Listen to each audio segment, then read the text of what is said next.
a press club or bias all media, newspaper, radio. To be completely blunt here, Brian, and there are plans to expand indoctrination. That's right. Well, Idahoans are also concerned. Horror shot. That line would be moving a little bit farther west. I'm like crying. Nobody wants to see dark money is influencing policy in our state. Well, that's not how this works. All right, the learning curve continues. Welcome to Nowhere to Hide. I'm Brian Hyde, and I'm so glad that you could join me today. I'm going to be talking about kind of a tough topic for a lot of people, but it's tough because it plays upon our empathy and it plays upon our desire to be good people, to be kind, and unfortunately, it's something that can be weaponized against us, and I'm talking about men in women's spaces.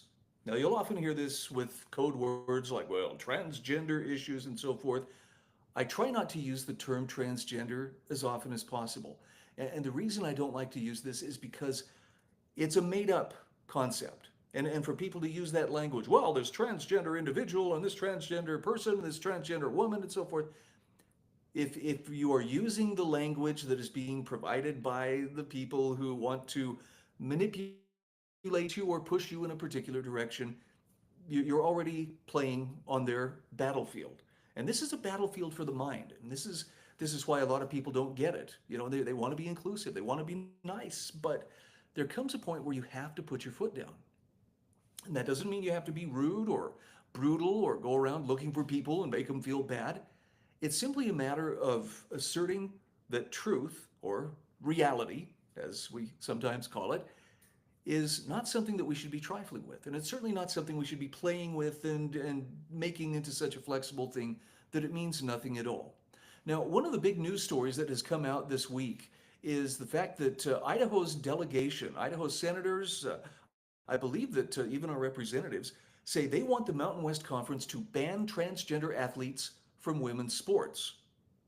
Now, again, this is, the Idaho statesman using this language, transgender athletes. Is there such a thing? The short answer is no, there's not. There are men who pretend to, and maybe they sincerely believe that they are women, but they're not. But you and I, in order to be a good person, in order to be a kind person, are supposed to pretend right along with them and say, but of course they are, and their feelings take primacy over everything and everyone else. And it's just not right.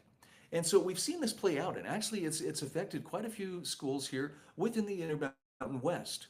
Boise State being one of them, Utah State University is another, University of Nevada, Reno, University of Wyoming, all who have forfeited games against San Jose State University. Now, why would they do something like that?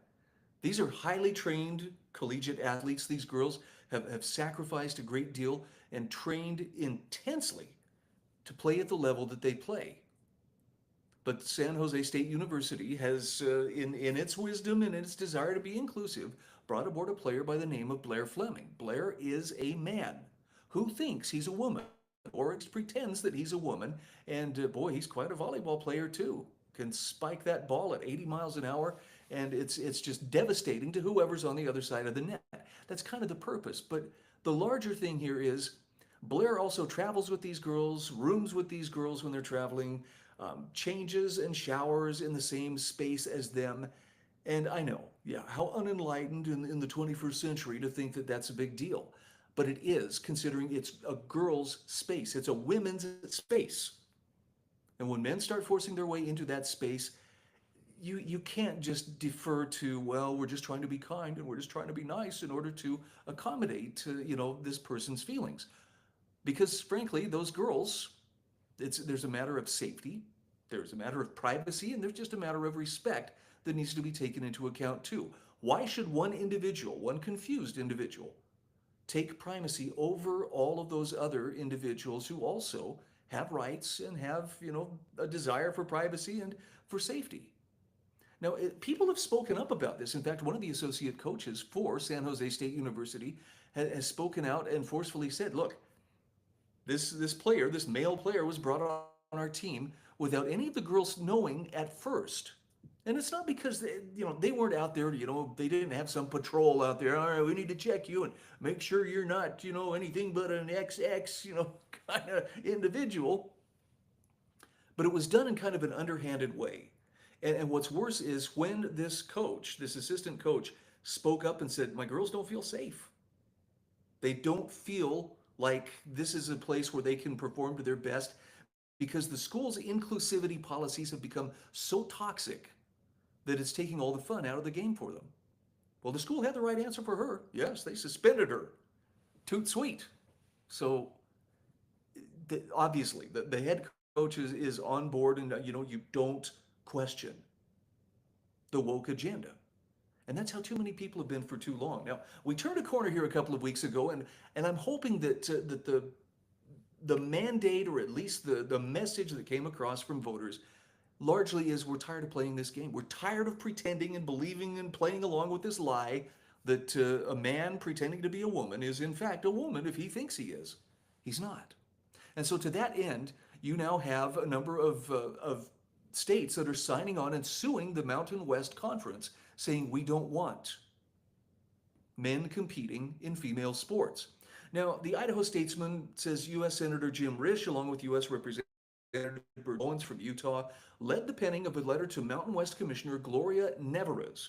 Idaho's U.S. Senator Mike Crapo and U.S. Rep. Mike Simpson, as well as Russ Fulcher, along with 8 other lawmakers, also signed this letter. Now, in this letter, Risch refers to Title IX, which is a federal law that protects students from discrimination based on sex in education programs and activities that receive federal funding. President Joe Biden's administration expanded that rule to include sexual orientation and gender identity, but a judge paused the expansion from taking effect in Idaho while it was being litigated. Risch's letter says the Title IX recognizes the fundamental biological differences between men and women and allows each to pursue educational programs and activities equally, including athletics. Failure to recognize these biological differences between males and females puts our daughters and granddaughters in harm's way. The Mountain West Conference is failing to create an environment that allows for women to compete without fearing for their safety. Permitting biological men to play in women's sports, the letter says, is not equitable, it's an injustice. And Risch told the Mountain West Conference under these guidelines, it's only fair that biological males play men's sports, biological females play women's sports. Clearly, the Mountain West Conference has dropped the ball. I know.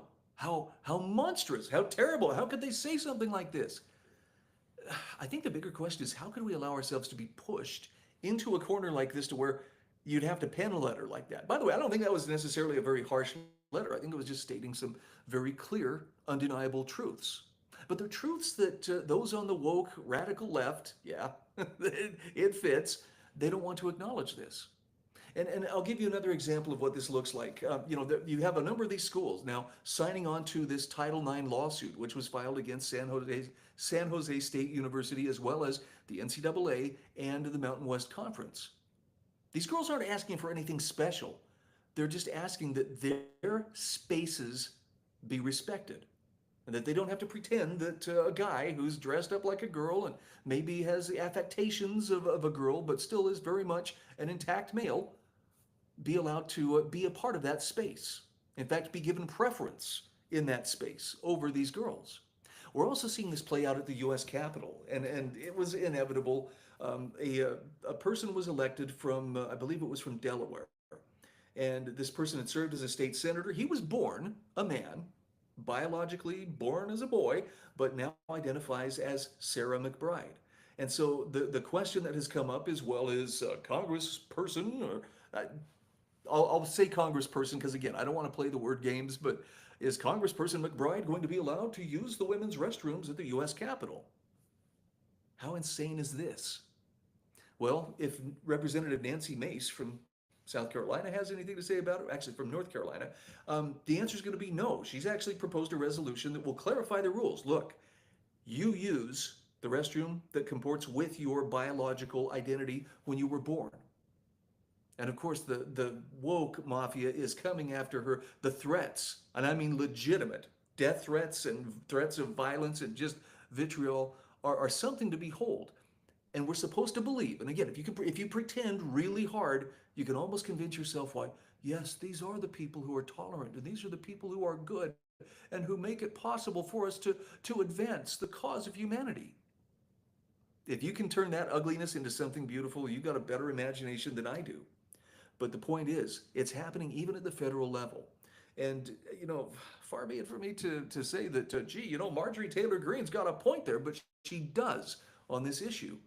And what she says is the American people are tired of living that lie. They don't want to do it anymore. It's not because everybody suddenly got mean or fascist or whatever, excuse you're hearing from the radical left. It's because people are tired of being bullied in the name of inclusion and empathy. And in fact, they've started to recognize that those words can actually be turned against them.